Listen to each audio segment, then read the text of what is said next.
Jesus diante de Pôncio Pilatos, meus irmãos. Jesus diante de Pôncio Pilatos já tinha passado por Anás, já tinha passado por Caifás, e agora ele estaria diante de Pôncio Pilatos pela primeira vez, para depois ir para Herodes Antipas, como a gente vai ler, para depois ele retornar a Pilatos. Então nós vamos ler agora a primeira fase, não só a primeira fase da etapa romana, mas a primeira fase, primeiro momento diante de Pôncio Pilatos, registrado nos 4 evangelhos. Vamos ler aqui a partir de Mateus, meus irmãos, 27, 2, depois versículos 11 e 14, ele diz bem assim: E amarrando-o, levaram-no e entregaram a Pilatos, o governador.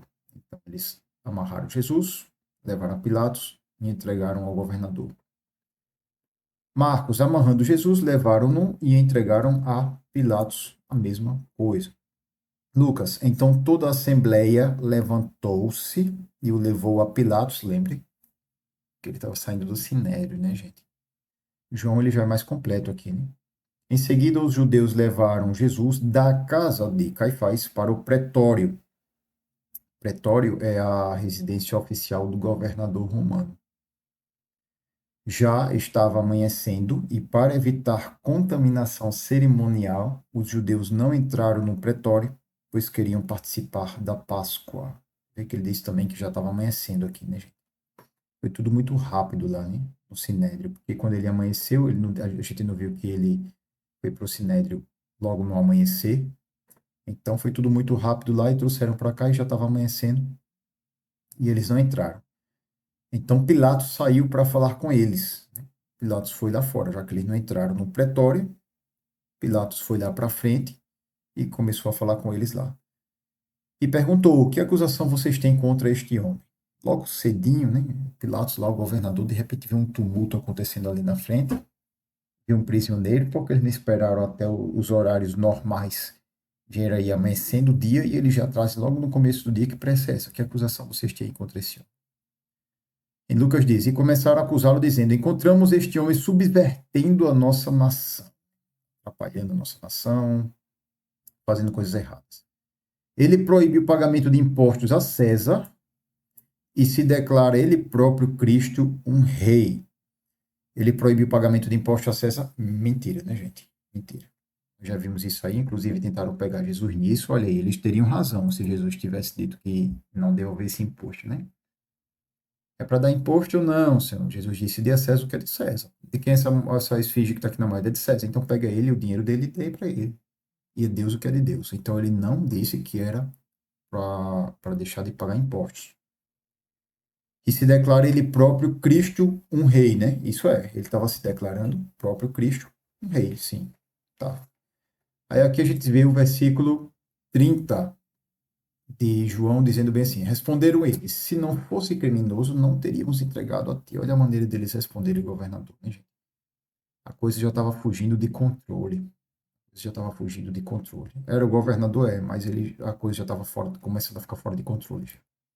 Se ele não fosse criminoso, não teríamos entregado a ti. É um jeito. Ah, professor, parece ser um jeito meio debochado aqui deles falarem, né? É, gente, parece mesmo. Parece um jeito meio debochado aqui deles falar. Pilatos disse: levem-no e julguem-no conforme a lei de vocês. Mas nós não temos o direito de executar ninguém, protestaram os judeus.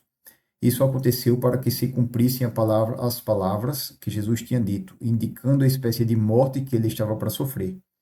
Pilatos então voltou para o pretório. A gente lê essa parte aqui. Chamou Jesus e lhes perguntou: você é o rei dos judeus? Vamos ler esse paralelo aqui de Mateus, Marcos e Lucas, gente. E a gente continua seguindo essa passagem de João. Mateus. Jesus foi posto diante do governador e este lhe perguntou: você é o rei dos judeus? Jesus respondeu: tu o dizes. Né? Então Jesus afirmou que era o rei dos judeus. Marcos, você é o rei dos judeus? Perguntou Pilatos. Tu dizes, respondeu Jesus. E Lucas, Pilatos perguntou a Jesus: você é o rei dos judeus? Tu dizes, respondeu Jesus.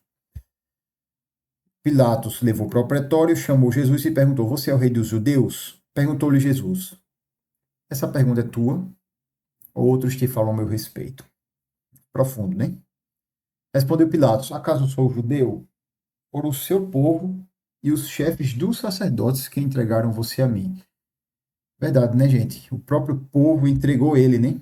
Não eram para ser os romanos, para ser o inimigo, né? Mas os inimigos aqui estavam sendo o próprio povo, os próprios judeus à época, chefe dos sacerdotes. O que é que você fez? Disse Jesus: o meu reino não é deste mundo. Se fosse, os meus servos lutariam para impedir que os judeus me prendessem. Mas agora, meu reino não é daqui. Meus irmãos, há um comentário aqui, depois a gente vai ver esse comentário X também. Quando ele diz agora o meu reino não é daqui, ele subtende, pode subtender, é uma discussão a respeito disso, tá? A gente não vai se aprofundar, mas ele subtende que sim, vai chegar o momento que o reino dele também vai ser daqui. Mas agora não. Então você é rei, disse Pilatos. Jesus respondeu: tu dizes que sou rei. De fato, por esta razão nasci, e para isto eu vim ao mundo, para testemunhar da verdade. Todos os que são da verdade me ouvem. Quem é a verdade? Perguntou Pilatos, né? Então ele disse: todos os que são da verdade me ouvem. Então Pilatos perguntou: o que é a verdade? Perguntou Pilatos. Ele disse isso e saiu novamente para onde estavam os judeus e disse: não acho nele motivo algum de acusação. Lucas diz bem assim: então Pilatos disse ao chefe dos sacerdotes e à multidão: não encontro motivo para acusar este homem. Vamos aqui para Mateus e Marcos, gente, nessa passagem. Acusado pelos chefes dos sacerdotes e pelos líderes religiosos, ele nada respondeu. Então Pilatos lhe perguntou: você não ouve a acusação que eles estão fazendo contra você? Mas Jesus não lhe respondeu nenhuma palavra, de modo que o governador ficou muito impressionado. O governador pensou que Jesus ia estar desesperado. Não, não, por favor, não me julgue, não. Olha, eu posso me explicar, não é bem assim. De jeito nenhum, eu estava pregando. Olha, quando eu estava pregando para todo mundo, eles estão com inveja, ó, não houve anúncio não. Aí, ficou na dele. Não tinha o que discutir ali. Jesus foi lá para cumprir a missão dele e não tinha que ele ficar batendo boca nem discutindo nada. E o governador ficou impressionado. Marcos. Os chefes dos sacerdotes o acusavam de muitas coisas. Então Pilatos lhe perguntou novamente: você não vai responder? Veja de quantas coisas o estão acusando. Mas Jesus não respondeu nada. E Pilatos ficou impressionado. E aqui a gente vai partir para Lucas e diz: mas eles insistiam, está subvertendo o povo em toda a Judéia com os seus ensinamentos. Começou na Galiléia e chegou até aqui. Então eles ficavam insistindo nisso, né? Não tinha nenhum motivo forte para matá-lo.